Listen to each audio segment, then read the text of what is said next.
Bonjour à tous, alors bienvenue sur la chaîne Sam Agriculteur Indépendant. Alors Sam c'est moi et dans cette vidéo on va parler de broyage, on va parler un petit peu de matériel, on en a déjà parlé cet été lors du broyage des résidus de colza, mais aussi de la possibilité de le faire derrière paille en sachant que rien ne remplace la moissonneuse batteuse. Alors là nous sommes derrière maïs justement et là il y a des enjeux encore plus importants puisqu'on a une période plus tardive dans l'année, en général on est juste avant les transformations vers l'automne-hiver avec plus de pluviométrie, des résidus qui peuvent évoluer déjà naturellement, pas forcément dans le bon sens. Alors comme on souhaite que chaque gramme de matière organique soit valorisé, eh bien l'idée c'est de le mettre dans les meilleures conditions pour que le sol puisse bien le digérer. Alors le maïs est une plante avec des résidus assez riches en carbone, j'en ai déjà parlé, en cellulose aussi, donc qui est un peu moins carboné mais malgré tout plus difficile à digérer que d'autres résidus qui seraient plus sucrés ou plus azotés, plus amidonnés. Là, c'est un peu moins le cas pour le maïs, c'est-à-dire qu'il nécessite plus d'énergie, nécessite aussi le travail des champignons davantage que les bactéries. Donc nous, notre objectif, en tout cas dans cette vidéo, c'est de vous expliquer l'intérêt de favoriser les petits résidus, c'est-à-dire de bien les broyer, comme on ferait, je redonne mon image, pour un jeune bébé qui n'est pas encore équipé pour bien digérer. Eh bien, si on veut bien que ça se passe, en fait, on va lui donner notamment des petits pots, c'est-à-dire de l'alimentation qui est mixée dans un premier temps. Eh bien, c'est un peu ce qu'on va chercher à faire dans nos sols.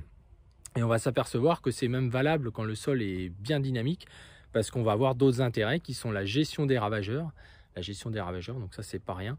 La gestion des maladies et donc une meilleure digestion. Alors que ce soit en labour d'ailleurs, ou en agriculture de conservation des sols, c'est-à-dire en cherchant à laisser les résidus en surface.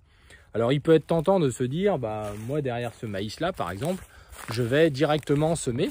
Alors c'est parfois possible, parfois ça a d'autres inconvénients. Alors la possibilité de semer, ça c'est pas ce qu'il y a de plus dur. D'ailleurs, souvent la précaution c'est de ne pas broyer le maïs avec les cueilleurs. Pourquoi? Pour éviter d'avoir un mulch trop épais à traverser, que ce soit avec une dent ou avec un disque.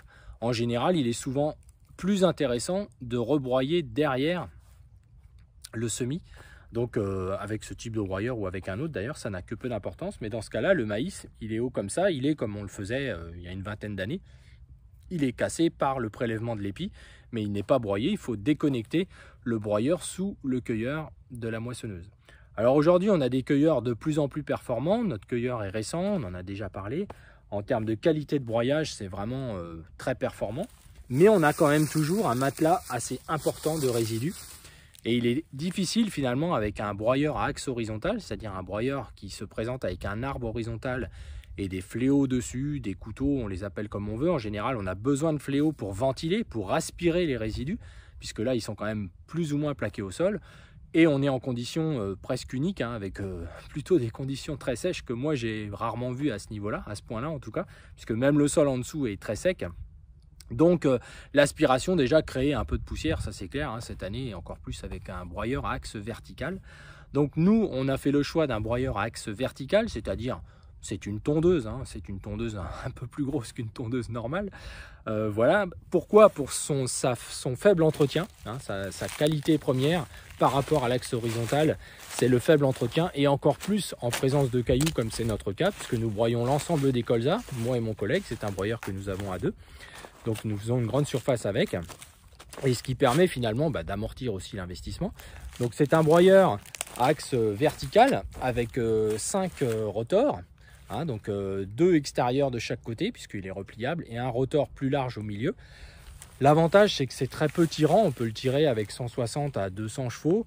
On a une consommation hectare en broyage de maïs, pas à l'hectare mais à l'heure, d'une vingtaine de litres à peu près, ce qui nous fait à peine 4 à 5 litres l'hectare en moyenne. Donc on va compter, si c'était plus humide, ce sera un petit peu plus tirant, mais surtout le travail du cueilleur fait déjà que pour broyer c'est encore plus facile. Donc les conditions météo sont importantes, on essaye de faire ça quand il n'y a pas la rosée, que justement on ait la meilleure aspiration possible. Alors pourquoi on a une bonne aspiration? Puisque ce type de rotor a 2 hauteurs de lames, c'est-à-dire que sur le rotor il y a 3 lames en haut et 3 lames en bas, qui ne sont pas les mêmes. On a des lames ce qu'on appelle ventilantes, c'est-à-dire que ce ne sont pas des lames, elles coupent d'un côté, mais elles sont surtout là pour aspirer. C'est les lames de l'étage du dessus.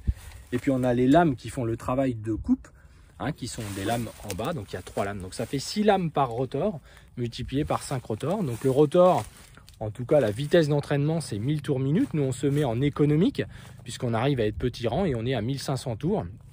Ce qui nous permet vraiment une belle qualité. Alors là, on a juste broyé les tours avec un petit broyeur aussi à axe vertical. Et on voit que par rapport à tout à l'heure, on aperçoit la terre. En fait, on a vraiment broyé les résidus finement, mais je vous montrerai ça plutôt tout à l'heure en action. Donc je vais déplier le broyeur, je vais vous faire quelques planches de travail, et puis on retournera sur le terrain pour regarder. Alors, malgré tout, les intérêts pour nous, au-delà de l'aspect digestion par le sol, c'est évidemment de pouvoir passer un outil à dents pour faire une micro-fissuration, puisque là, dans ce cadre-là, on a eu des maïs homogènes, j'en ai déjà parlé. On estime que là, on ne peut pas observer par rapport à d'autres années du fait de l'état de sécheresse du sol, ça n'aurait aucun sens. Donc là, on va se limiter, on espère le retour des pluies la semaine prochaine, et on va se limiter à un travail entre 10 et 12 cm, enfin ça m'étonnerait que ce soit beaucoup plus, ça n'aurait pas d'intérêt.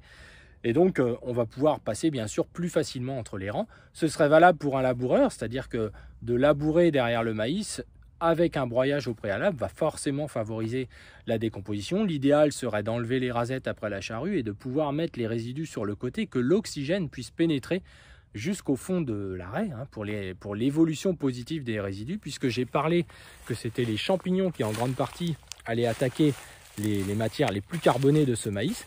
Les champignons ne vivent pas sans oxygène, donc ils ont besoin d'une oxygénation, ils ont besoin d'aération, et c'est là que le labour a ce problème-là dans ce cadre-là. Alors si on est en conditions sèches, tout ça, ça se passe un petit peu mieux, mais dit qu'on est en conditions habituelles derrière maïs, un petit peu plus tardives, du brouillard, des temps plus humides, eh bien il est vrai que là, de mettre les résidus dans des environnements où l'oxygène fait défaut, ce sont les bactéries qui vont se multiplier dans un premier temps et prendre le dessus sur le peu d'oxygène qu'il y avait dans ces horizons-là.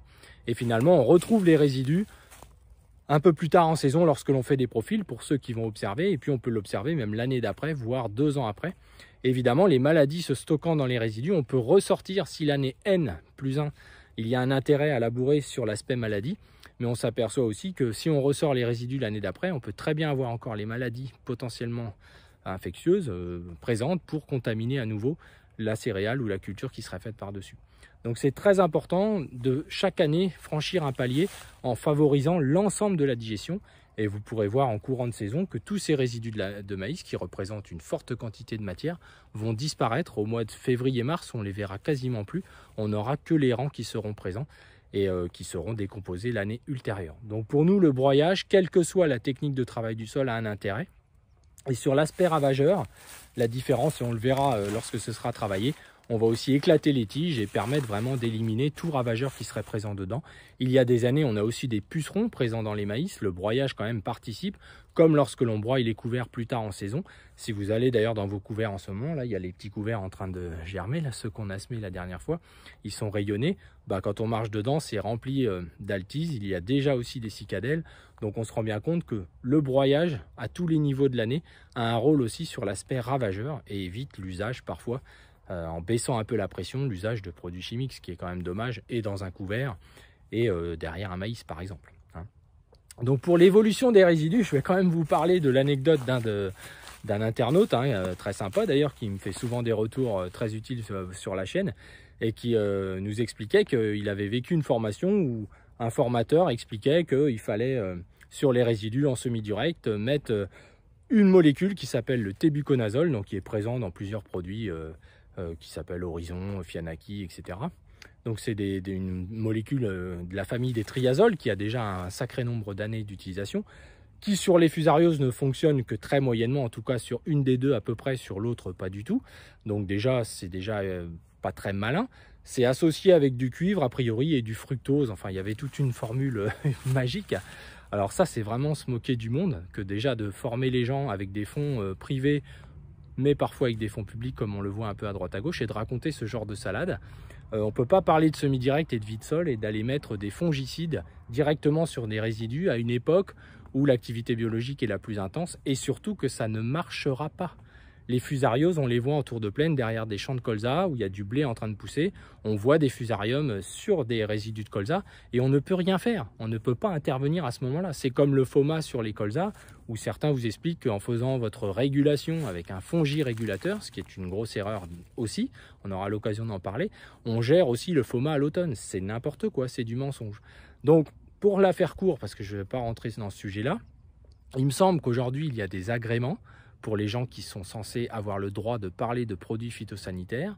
Ce n'est pas le cas de tout le monde, c'est vraiment normalement une minorité aujourd'hui, donc de conseils indépendants. Donc tous les gens qui vous racontent des salades sur les produits phyto, déjà demandez-leur s'ils ont un agrément pour parler de ces sujets-là, et puis ensuite vérifiez un peu leurs compétences, parce que si on pouvait traiter la fusariose dès qu'on la voit, je peux vous assurer qu'on serait les rois du pétrole, mais ça ne marche pas. Voilà, donc c'est clair et net, ça ne fonctionne pas. La meilleure des solutions, c'est l'évolution rapide des résidus, c'est les mettre dans les meilleures conditions pour qu'ils évoluent, et en plus, c'est ce qu'il y a de mieux pour votre sol, plutôt que d'aller balancer des potions magiques avec du cuivre, en plus à cette époque-là de l'année, un métal lourd qu'on va mettre là sur le sol au moment où l'activité biologique est la plus importante. On va donc aussi détruire une partie des êtres vivants du sol. Donc voilà, j'en parle presque trop longtemps pour ce que ça vaut, mais en tout cas, ça m'a surpris de voir qu'il y ait des formations sur lesquelles certainement beaucoup d'agriculteurs ont assisté. C'est des gens qui cherchent à se différencier en racontant des bêtises, un petit peu comme le Coca-Cola ou tout ça. C'est des choses que on a travaillé avec Mathieu au tout début. D'ailleurs, beaucoup de choses qui sont dites sur ce sujet viennent de ces essais-là. Les gens n'ont retenu que ça, alors qu'en fait, il n'y avait rien de spécial à en retirer. C'était lié à un article qui était paru sur l'usage du Coca-Cola sur les insectes en Inde, et c'est pour ça que voilà, la compagnie Coca-Cola d'ailleurs était bien inquiète de cet article. C'était dans Ça m'intéresse, je crois, et en fait c'est comme ça qu'on a fait cet essai là, avec de l'aspirine d'un côté. Enfin, il y avait plusieurs choses et les gens n'ont retenu que le côté exotique du Coca-Cola, ce qui est quand même triste puisqu'il y avait d'autres choses à retirer de ces essais-là à l'époque.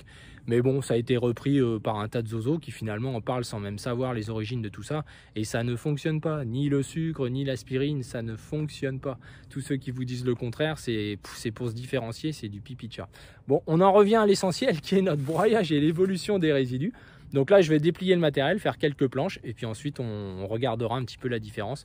Et puis voilà, puis vous verrez la suite après du travail du sol. Ultérieurement, il y aura d'autres vidéos certainement entre les deux, en espérant un peu de pluie pour faire quelque chose de qualitatif. Allez, à tout de suite les amis. Alors, retour sur la parcelle. Donc cette fois, on a travaillé donc, une passée sur deux donc, qui a été broyée. Donc là, évidemment, on voit la quantité de résidus qu'il y a à aspirer et à broyer le plus finement possible. Donc l'équivalent d'un maïs de 3 mètres, 3 mètres 50, comme vous pouvez avoir, même plus pour certains avec l'irrigation. Tous les 60 d'écartement, donc forcément ça fait quand même de la matière. On voit qu'on ne voit pas le sol, donc maintenant on va aller derrière l'outil. Donc là, l'avantage aussi c'est que parfois on peut avoir quelques tiges presque entières. Ça arrive qu'il y ait des tiges de maïs soit qui ont été cassées par du gibier ou autre. Et c'est vrai que là, on en a encore une, là, ici. Donc là, on avait toute une rangée, là, qui avait été sans doute cassée par des animaux. Et c'est vrai que maintenant, on va derrière l'outil. On va regarder maintenant le broyage en lui-même. Et là, on se rend compte que, déjà, on aperçoit la terre. Et que surtout, les résidus sont complètement défibrés en partie. Donc ça, c'est important.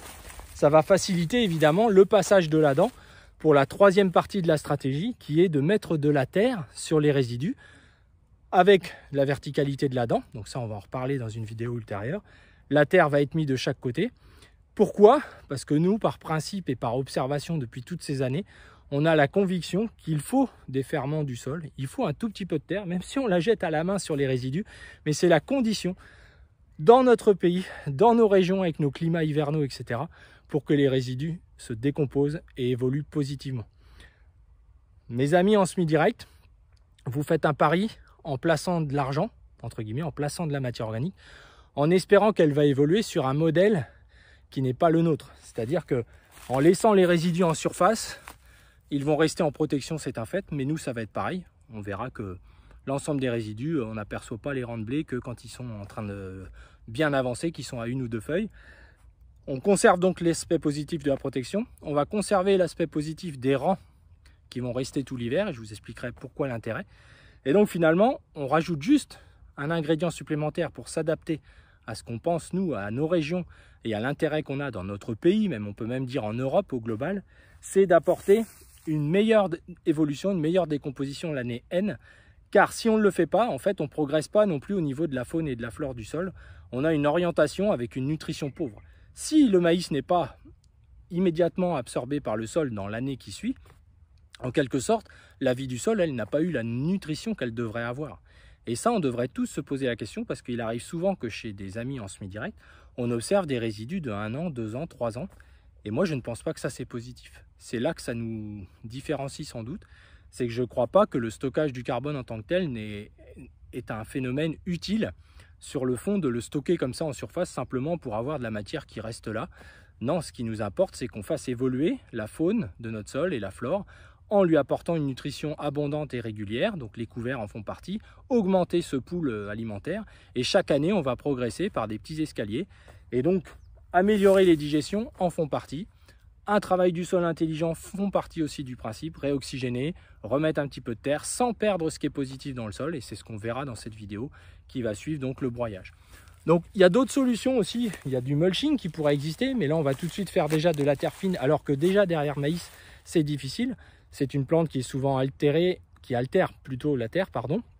Et on a facilement de la terre fine derrière maïs. Alors évidemment, sauf conditions de récolte particulières, sauf sol extrêmement argileux, hein, des amis de la Bresse, tout ça, je me doute bien que là, quand on a des grosses argiles comme ça, c'est plus délicat.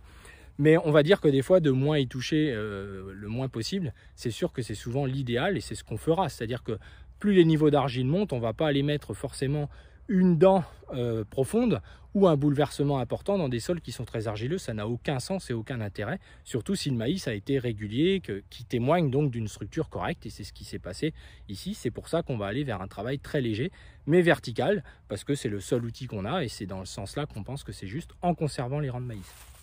On pourrait être tenté aussi de mettre de l'azote sur les résidus, donc ça c'est une fausse bonne idée, puisque sur le fond on essaye de mettre quelque chose en route, c'est un sol un peu plus autonome. Et c'est vrai qu'on va avoir un effet dépressif du fait d'avoir des résidus importants et carbonés à décomposer avec peu de travail du sol finalement. C'est vrai que j'ai coutume d'expliquer toujours qu'un labour, par exemple, on peut libérer 40 à 50 unités d'azote. Ce n'est pas une aberration de le dire. Si nous, on ne laboure pas et on ne fait pas ce travail-là, évidemment, notre sol, il a 50 unités de moins que les autres qui ont labouré ou pour nourrir la céréale. Donc, de la mettre en localisation ne sera pas la même chose que de mettre l'engrais, liquide ou autre, sur les résidus. Bon, ça contrarie un peu ce qu'on cherche à faire. Donc c'est comme tout, il faut un petit peu de patience les premières années et peut-être plutôt nourrir la plante que de nourrir les résidus en balançant de l'engrais sur les résidus. Ça, je pense que c'est pas une bonne idée parce que ça va favoriser plutôt les bactéries au détriment des champignons, et c'est pas ce qu'on cherche à faire. On cherche à faire quelque chose de plus équilibré entre la faune et la flore, ce qui parfois on n'arrive pas à avoir justement dans certains cas de semi-direct.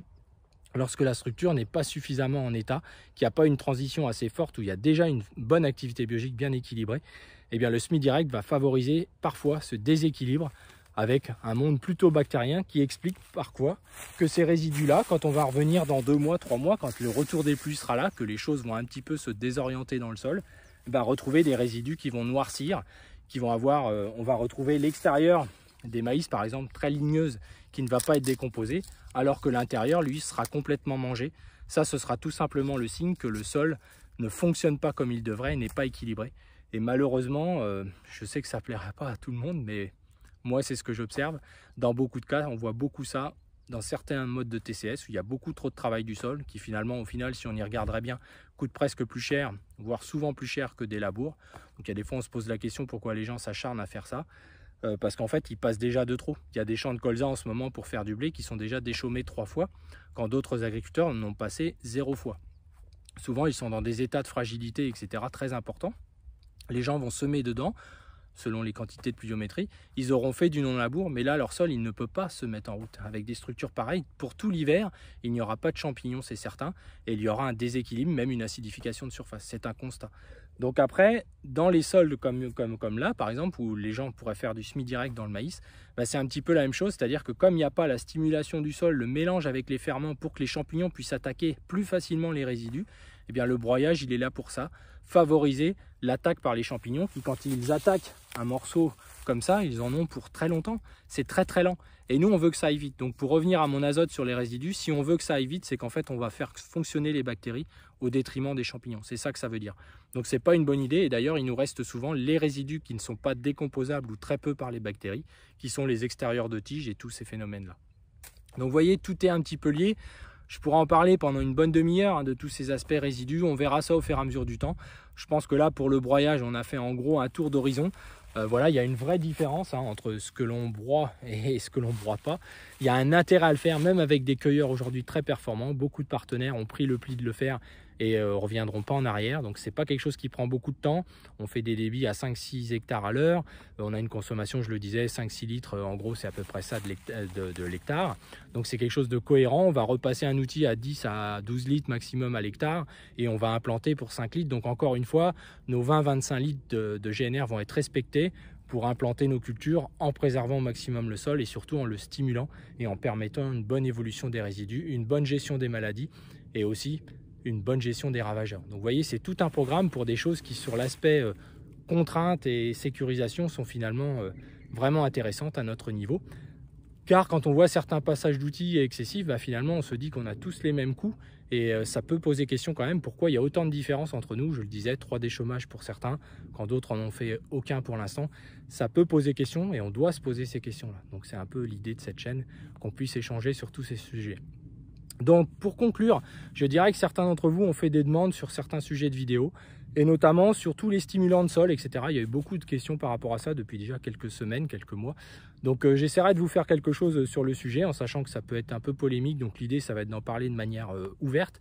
Il est quand même dommage que pour certains produits qui existent depuis plus de 40 ans, nos instituts techniques et autres n'aient pas fait ce job de curiosité et de faire des vraies comparaisons, des vraies observations par rapport à ce que ces produits peuvent apporter. Alors dans ces produits, il y a les TMCE, les Sobac, les Bio 3G, les Gaiago, les PRP, les Allmix, etc.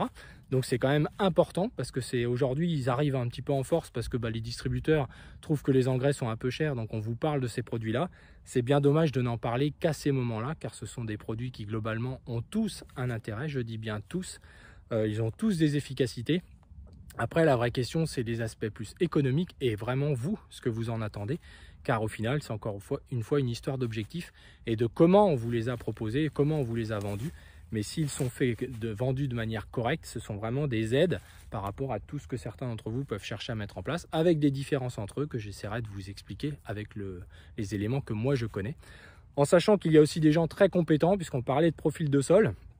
Je voudrais faire un petit coucou à un bon ami qui s'appelle Christophe Fribourg, qui a une entreprise qui fait en fait du développement sur le terrain de profil de sol, vraiment de transmission d'informations pour beaucoup d'entre vous et des gens compétents dans ce domaine-là. Il y en a plus tant que ça en activité. Donc Fribourg Agro Ressources, je crois, c'est de mémoire. Donc n'hésitez pas si vous souhaitez faire des profils et apprendre des choses et pouvoir vraiment comparer votre sol finalement, voir d'où vous partez, même si vous voulez aller en semi-direct, etc. Eh bien, ce monsieur-là, Christophe Fribourg, est tout à fait à la hauteur pour vous faire ce genre de choses. Donc, il faut s'entourer de gens comme ça. Hein. Je vous ai parlé de certaines personnes dans la précédente vidéo. Voilà, il faut s'entourer de vrais faiseurs, de vrais gens qui savent de quoi ils parlent et qui n'ont rien à vous vendre, finalement. Juste à vous présenter les faits chez vous. Et donc, ça évite des fois de se raconter des histoires. On est face à la réalité. Voilà. Donc j'espère pas avoir été trop long les amis, mais c'est pas facile. Hein. À bientôt. Et puis n'oubliez pas, vous savez, voilà. Allez, bonne fin de journée. Je vous ai pas inclus une vidéo plus en gros plan sur l'effet du travail. Je m'en suis aperçu après coup, donc je vous la réintègre. Là c'est la partie non broyée, donc on voit les tiges d'une quinzaine de centimètres. On voit la quantité de mulch, bien évidemment. On ne voit pas le sol, etc. Là les tiges sont toutes présentes et puis là dans la partie broyée, eh bien en fait on n'a plus les tiges sont toutes éclatées, vous voyez, comme celle-là, voilà, elles sont toutes éclatées. On voit la terre, donc évidemment les résidus ont tellement été finement broyés que finalement ça passe bien. On a encore quelques tiges qui parfois n'ont pas été attrapées, c'est clair aussi, mais là on peut arriver à faire les tiges aussi près parce qu'on a notre tondeuse. En fait on peut facilement régler avec précision la hauteur de travail sans risque pour l'outil, donc c'est aussi ça l'intérêt. Voilà, cette fois on a été complet. À bientôt.